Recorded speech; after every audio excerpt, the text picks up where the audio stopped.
नमस्कार दोस्तों, आप सुन रहे हैं सुनो कहानी। आइए आज सुनते हैं मुंशी प्रेमचंद की दिल को छू लेने वाली कहानी दो भाई। प्रातःकाल सूर्य की सुहावनी सुनहरी धूप में कलावती दोनों बेटों को जांघों पर बैठा दूध और रोटी खिलाती। केदार बड़ा था, माधव छोटा। दोनों मुंह में कौर लिए कई पग उछल कूद कर फिर जांघों पर आ बैठते और अपनी तोतली बोली में इस प्रार्थना की रट लगाते थे जिसमें एक पुराने सहृदय कवि ने किसी जाड़े के सताए हुए बालक के हृदयोद्गार को प्रकट किया है। दैव दैव घाम करो तुम्हारे बालक को लगता जाड़। माँ उन्हें चुमकार कर बुलाती और बड़े बड़े कौर खिलाती। उसके हृदय में प्रेम की उमंग थी और नेत्रों में गर्व की झलक। दोनों भाई बड़े हुए, साथ साथ गले में बाहें डाले खेलते थे। केदार की बुद्धि चुस्त थी, माधव का शरीर। दोनों में इतना स्नेह था कि साथ साथ पाठशाला जाते, साथ साथ खाते और साथ ही साथ रहते थे। दोनों भाइयों का ब्याह हुआ। केदार की वधू चंपा अमित भाषिणी और चंचला थी। माधव की वधू श्यामा सांवली सलोनी रूप राशि की खान थी। बड़ी ही मृदुभाषिणी, बड़ी ही सुशीला और शांत स्वभावा थी। केदार चंपा पर मोहे और माधव श्यामा पर रीझे, परंतु कलावती का मन किसी से ना मिला। वह दोनों से प्रसन्न और दोनों से अप्रसन्न थी। उसकी शिक्षा दीक्षा का बहुत अंश इस व्यर्थ के प्रयत्न में व्यय होता था कि चंपा अपनी कार्यकुशलता का एक भाग श्यामा के शांत स्वभाव से बदल ले। दोनों भाई संतानवान हुए। हरा भरा वृक्ष खूब फैला और फलों से लद गया। कुत्सित वृक्ष में केवल एक फल दृष्टिगोचर हुआ, वह भी कुछ पीला सा मुरझाया हुआ। किंतु दोनों अप्रसन्न थे। माधव को धन संपत्ति की लालसा थी और केदार को संतान की अभिलाषा। भाग्य की इस कूटनीति ने शनय शनय द्वेष का रूप धारण किया, जो स्वाभाविक था। श्यामा अपने लड़कों को संवारने सुधारने में लगी रहती, उसे सिर उठाने की फुर्सत नहीं मिलती थी। बेचारी चंपा को चूल्हे में जलना और चक्की में पिसना पड़ता। ये अनीति कभी कभी कटु शब्दों में निकल जाती। श्यामा सुनती, कुड़ती और चुपचाप सह लेती, परंतु उसकी ये सहनशीलता चंपा के क्रोध को शांत करने के बदले और बढ़ाती। यहां तक कि प्याला लबालब भर गया। हिरण भागने की राह न पाकर शिकारी की तरफ लपका। चंपा और श्यामा समकोण बनाने वाली रेखाओं की भांति अलग हो गईं। उस दिन एक ही घर में दो चूल्हे जले, परंतु भाइयों ने दाने की सूरत न देखी और कलावती सारे दिन रोती रही। कई वर्ष बीत गए। दोनों भाई जो किसी समय एक ही पालथी पर बैठते थे, एक ही थाली में खाते थे और एक ही छाती से दूध पीते थे, उन्हें अब एक घर में एक गांव में रहना कठिन हो गया। परंतु कुल की साख में बट्टा न लगे, इसलिए ईर्ष्या और द्वेष की धधकती हुई आग को राख के नीचे दबाने की व्यर्थ चेष्टा की जाती थी। उन लोगों में अब भ्रातृ स्नेह न था, केवल भाई के नाम की लाज थी। माँ भी जीवित थी, पर दोनों बेटों का वैमनस्य देखकर आंसू बहाया करती। हृदय में प्रेम था, पर नेत्रों में अभिमान न था। कुसुम वही था, परंतु वो छटा न थी। दोनों भाई जब लड़के थे, तब एक को रोते देख दूसरा भी रोने लगता था। तब वो नादान, बेसमझ और भोले थे।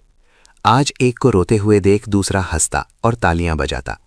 अब वो समझदार और बुद्धिमान हो गए थे। जब उन्हें अपने पराये की पहचान न थी, उस समय यदि कोई छेड़ने के लिए एक को अपने साथ ले जाने की धमकी देता, तो दूसरा जमीन पर लौट जाता और उस आदमी का कुर्ता पकड़ लेता। अब यदि एक भाई को मृत्यु भी धमकाती, तो दूसरे के नेत्रों में आंसू न आते। अब उन्हें अपने पराये की पहचान हो गई थी। बेचारे माधव की दशा शोचनीय थी। खर्च अधिक था और आमदनी कम, उस पर कुल मर्यादा का निर्वाह। हृदय चाहे रोए पर होठ हंसते रहें, हृदय चाहे मलिन हो पर कपड़े मैले न हो। 4 पुत्र थे, 4 पुत्रियां और आवश्यक वस्तुएं मोतियों के मोल। कुछ पाइयों की जमींदारी कहाँ तक संभालती। लड़कों का ब्याह अपने वश की बात थी, पर लड़कियों का विवाह कैसे टल सकता। 2 पाई जमीन पहली कन्या के विवाह में भेंट हो गई, उस पर भी बराती बिना भात खाए आंगन से उठ गए। शेष दूसरी कन्या के विवाह में निकल गई। साल भर बाद तीसरी लड़की का विवाह हुआ। पेड़ पत्ते भी न बचे। हाँ, अब की दाल भरपूर थी, परंतु दरिद्रता और धरोहर में वही संबंध है जो मांस और कुत्ते में। इस कन्या का अभी गौना न हुआ था कि माधव पर 2 साल के बकाया लगान का वारंट आ पहुंचा। कन्या के गहने गिरों रखे गए, गला छूटा। चंपा इसी समय की ताक में थी। तुरंत नए नातेदारों को सूचना दी, तुम लोग बेसुध बैठे हो, यहां गहनों का सफाया हुआ जाता है। दूसरे दिन एक नाई और 2 ब्राह्मण माधव के दरवाजे पर आकर बैठ गए। बेचारे के गले में फांसी पड़ गई। रुपए कहां से आवे? न जमीन, न जायदाद, न बाग, न बगीचा। रहा विश्वास, वो कभी का उठ चुका था। अब यदि कोई संपत्ति थी तो केवल वही 2 कोठरियां जिसमें उसने अपनी सारी आयु बिताई थी, और उनका कोई ग्राहक ना था। विलंब से नाक कटी जाती थी। विवश होकर केदार के पास आया और आंखों में आंसू भरे बोला, भैया, इस समय मैं बड़े संकट में हूं, मेरी सहायता करो। केदार ने उत्तर दिया, मद्धु, आजकल मैं भी तंग हो रहा हूं, तुमसे सच कहता हूं। चंपा अधिकारपूर्ण स्वर से बोली, अरे तो क्या इनके लिए भी तंग हो रहे हैं? अलग भोजन करने से क्या इज्जत अलग हो जाएगी? केदार ने स्त्री की ओर कनखियों से ताककर कहा, नहीं नहीं, मेरा ये प्रयोजन नहीं था। हाथ तंग है तो क्या, कोई ना कोई प्रबंध किया ही जाएगा। चंपा ने माधव से पूछा, 5-20 से कुछ ऊपर ही पर गहने रखे थे ना? माधव ने उत्तर दिया, हाँ, ब्याज सहित कोई 125 रुपए होते हैं। केदार रामायण पढ़ रहे थे, फिर पढ़ने में लग गए। चंपा ने तत्व की बातचीत शुरू की। रुपया बहुत है, हमारे पास होता तो कोई बात न थी, परंतु हमें भी दूसरे से दिलाना पड़ेगा, और महाजन बिना कुछ लिखाए पढ़ाए रुपया देते नहीं। माधव ने सोचा, यदि मेरे पास कुछ लिखाने पढ़ाने को होता तो क्या और महाजन मर गए थे, तुम्हारे दरवाजे आता क्यों? बोला, लिखने पढ़ने को मेरे पास है ही क्या, जो कुछ जगह जायदाद है वो यही घर है। केदार और चंपा ने एक दूसरे को मर्मभेदी नयनों से देखा और मन ही मन कहा, क्या आज सचमुच जीवन की प्यारी अभिलाषाएं पूरी होंगी? परंतु हृदय की ये उमंग मुंह तक आते आते गंभीर रूप धारण कर गई। चंपा बड़ी गंभीरता से बोली, घर पर तो कोई महाजन कदाचित ही रुपया दे, शहर हो तो कुछ किराया ही आवे, पर गंवई में तो कोई सेंत में रहने वाला भी नहीं, फिर साझे की चीज ठहरी। केदार डरे कि कहीं चंपा की कठोरता से खेल बिगड़ न जाए। बोले, एक महाजन से मेरी जान पहचान है, वो कदाचित कहने सुनने में आ जाए। चंपा ने गर्दन हिलाकर इस युक्ति की सराहना की और बोली, पर 2-3-20 से अधिक मिलना कठिन है। केदार ने जान पर खेलकर कहा, अरे बहुत दबाने पर 4-20 हो जाएंगे, और क्या? अब की चंपा ने तीव्र दृष्टि से केदार को देखा और अनमनी सी होकर बोली, महाजन ऐसे अंधे नहीं होते। माधव अपने भाई भावज के इस गुप्त रहस्य को कुछ कुछ समझता था। वो चकित था कि इन्हें इतनी बुद्धि कहां से मिल गई। बोला, और रुपए कहां से आवेंगे? चंपा चिढ़कर बोली, और रुपयों के लिए और फिक्र करो। 125 रुपए इन 2 कोठरियों के इस जन्म में कोई न देगा। 4-20 चाहो तो एक महाजन से दिला दूं, लिखा पढ़ी कर लो।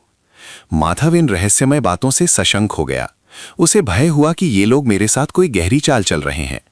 दृढ़ता के साथ अड़कर बोला, और कौन सी फिक्र करूं? गहने होते तो कहता लाओ रख दूं, यहां तो कच्चा सूद भी नहीं है। जब बदनाम हुए तो क्या 10 के लिए क्या 50 के लिए, दोनों एक ही बात है। यदि घर बेचकर मेरा नाम रह जाए तो यहां तक तो स्वीकार है, परंतु घर भी बेचूं और उस पर भी प्रतिष्ठा धूल में मिले, ऐसा मैं ना करूंगा। केवल नाम का ध्यान है, नहीं एक बार नहीं कह जाऊं तो मेरा कोई क्या करेगा? और सच पूछो तो मुझे अपने नाम की कोई चिंता नहीं है। मुझे कौन जानता है, संसार तो भैया को हंसेगा। केदार का मुंह सूख गया। चंपा भी चकरा गई। वो बड़े चतुर वाक निपुण रमणी थी। उसे माधव जैसे गंवार से ऐसी दृढ़ता की आशा न थी। उसकी ओर आदर से देखकर बोली, लालू, कभी कभी तुम भी लड़कों की सी बातें करते हो। भला इस झोपड़ी पर कौन 100 रुपए निकाल कर देगा? तुम 125 के बदले 100 ही दिलाओ, मैं आज ही अपना हिस्सा बेचती हूँ। उतना ही मेरा भी तो है। घर पर तो तुमको वही 4-20 मिलेंगे। हाँ, और रुपयों का प्रबंध हम आप कर देंगे। इज्जत हमारी तुम्हारी एक ही है, वो न जाने पाएगी। वो रुपया अलग खाते में चढ़ा लिया जाएगा।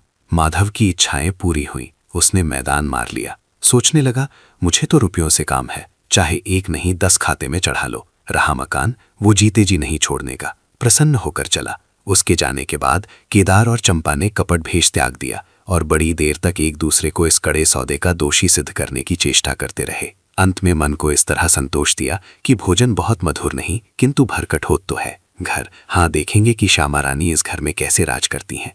केदार के दरवाजे पर 2 बैल खड़े हैं। इनमें कितनी संग शक्ति, कितनी मित्रता और कितना प्रेम है। दोनों एक ही जुए में चलते हैं, बस इनमें इतना ही नाता है। किंतु अभी कुछ दिन हुए जब इनमें से एक चंपा के मैके मंगनी गया था तो दूसरे ने 3 दिन तक नाद में मुंह नहीं डाला। परंतु शोक, एक गोद के खेले भाई, एक छाती से दूध पीने वाले आज इतने बेगाने हो रहे हैं कि एक घर में रहना भी नहीं चाहते। प्रातः काल था। केदार के द्वार पर गांव के मुखिया और नंबरदार विराजमान थे।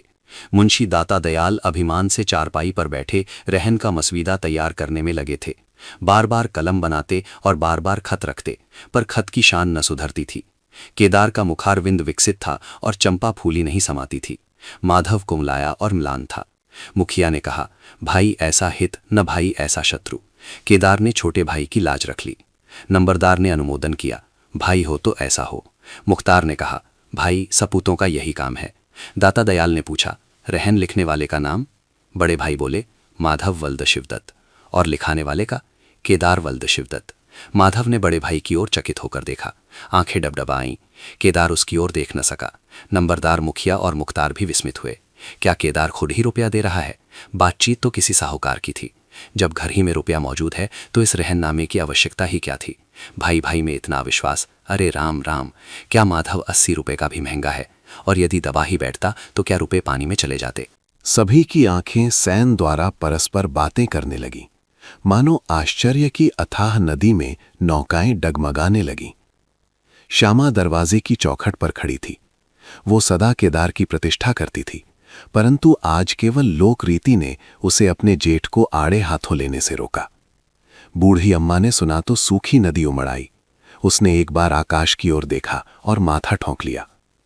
अब उसे उस दिन का स्मरण हो आया जब ऐसा ही सुहावना सुनहरा प्रभात था और 2 प्यारे प्यारे बच्चे उसकी गोद में बैठे हुए उछल कूद कर दूध रोटी खाते थे।